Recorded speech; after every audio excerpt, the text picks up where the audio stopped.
My father, John Alden Scott, was many things to many people. He was a journalist, a philanthropist, a mayor, a grandfather, and he was a Marine. Dad never talked much about his time in World War II. He really just related humorous stories. A protective father measure to save your children from the horrors of war. I knew he was an officer in Bougainville in the South Pacific and that he was awarded a Silver Star, a Bronze Star, and a Purple Heart. He fought alongside men with colorful names like Pick Curry and Rex. It wasn't until the 1990s when my brother Steve brought home a collection of VHS tapes about the war in the Pacific that we truly met that part of our father. These tapes were your typical 1950s narrated films with grainy black and white footage captured by war journalists on 35mm combat cameras. Steve was watching the section about the Bougainville Campaign, and to his surprise, the narrator introduced Captain John Scott, our father. My brother sat there as tears streaked down his face and listened to a very young-sounding dad relating the Battle of Piva Forks in 1943, a story we had never really heard come out of his mouth. Shortly thereafter, Steve contacted me. I purchased the VHS tape immediately and was also speechless and extremely proud. We didn't have a recollection of Dad recording this documentary or even speaking about it, but here it was in a cardboard sleeve for the whole world to watch and learn from. Recently, my brother was in contact with my father's side of the family and obtained some photos that we'd never seen of Dad following the war. I've been showing many of them during this video.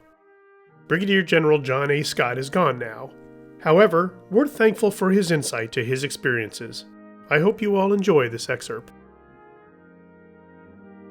The Battle of Piva Forks will live long in the memory of the men who fought there. Men like Marine Captain John Scott of South Bend, Indiana. Our battalion, the 3rd Battalion of the 3rd Marine Regiment, was on the left flank. Our objective was the high ground which the enemy commanded. To our battalion, the taking of that ground was the toughest part of the Bougainville Campaign. The enemy had penetrated our position, and we had to shoot it out with him at point-blank range. Often the enemy was little more than 10 yards away. One of our companies was all but knocked out in the pitched battle. At Piva Forks, the 796 Marines of our battalion were opposed by some 4,000 enemy troops, giving them man for man about a 6-to-1 advantage.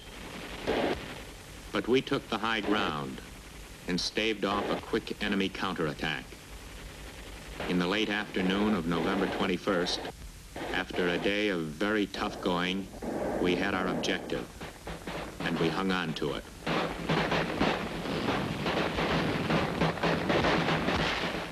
We wiped out quite a number of enemy troops, but there were still quite a lot left. Our Japanese language specialists worked hard to get them to surrender.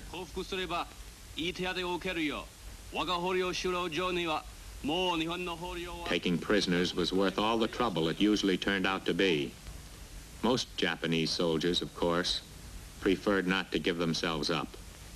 They couldn't seem to believe that they wouldn't be tortured and shot.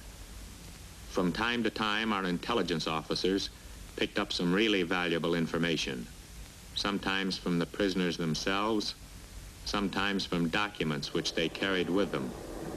Strangely, many of the captured Japanese were quite willing to talk.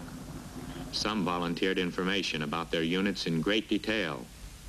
Naturally, these indications of the current positions and plans for immediate movement of their units were of great value to our commanders.